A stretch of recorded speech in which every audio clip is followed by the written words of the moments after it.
will the Barba Amarilla be back?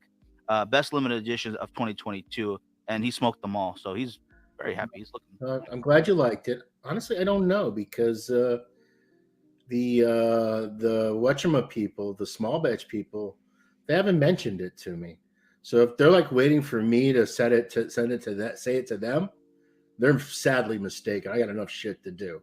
So if they don't come back at me and say, "Hey, we want more," then the answer will be no, there won't be more. If they come back and they ask for more, then I'll get it into the production schedule and I'll be happy to make more. Now, this is That's a question to ask Small Batch, to be honest with you. That's fair. That's fair. But I am looking forward. I hope I can get a hold of one myself. I have not tried it yet. That is the important word there, yet, because I will. And there's a will, there's a way. I will get a hold of it. Yeah, look, we made like how many boxes of that did we make? It wasn't a giant production, but it's like 500, right?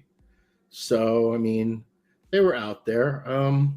And I think I don't even know how long it took them to sell through them. I don't know if I think they sold them the same day. They all went out. Nice. That's all. But I think it's a lot with like a lot of these limited kind of things. I think a lot of cigar guys, they trade them, right? This guy got U-boats. This guy got Barba Amarilla. This guy got this. I mean, look, you have a consumer that follows them all and gets them all.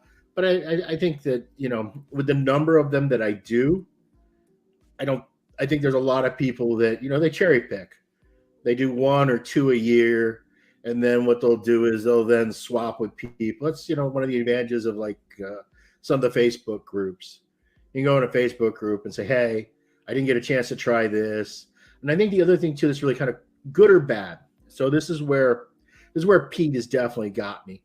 Pete is great. He makes these limited editions and then he doesn't make them forever again. And then they end up with this huge tertiary third-party flipper model where they end up going for big bang. For good or bad, my stuff doesn't tend to do that because I think the flippers realize that I just keep making more of this shit. So it kind of kills the flipper market a little bit, which I'm okay with. Look, my job is not to keep the flippers in business, and I don't make any more money, nor do my retail partners make money when cigars flip. So I'm always willing to make more of something if I have the tobacco and I have the production capacity.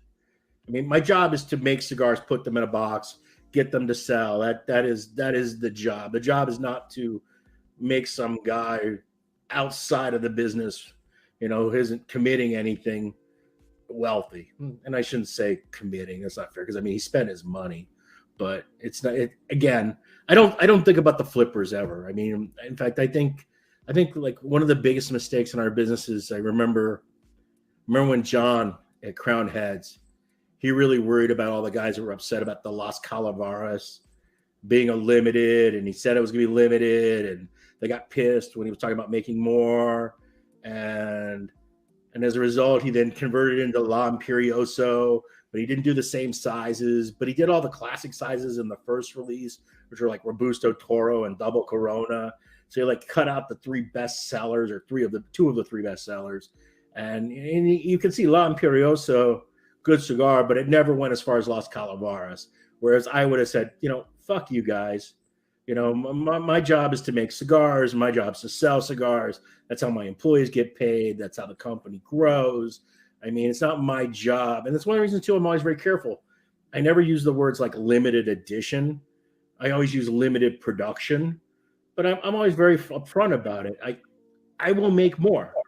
If I can't make more, I don't make more. Like I can't make more Todas Las Dias. So therefore, I'm doing an annual release on Todas Las Dias coming up like January, February. I guess it's going to be February, where I did a batch of them. But I still don't have enough tobacco to make a whole boat. I can't bring it back into full production. Same thing. I have a real tobacco crunch on Don Derma.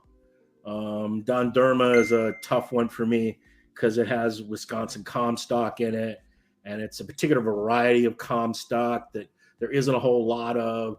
So I can only get so much in any given year. So it kind of limits how many Don Derma I can make. But at the same time, make Don Derma, 4 times now? And I'm in the process of making more Don Derma now. So again, if I can get the leaf, and I can make it. It's my job to make cigars. It's not my job to make Rolexes. No, I totally get that. I mean, who are you trying to make happy anyways? Are you trying to make the people who are going to resell, or the people who are going to smoke them now, or maybe collect them for themselves, which is totally fine too. All three are fine, but I'd much prefer to take.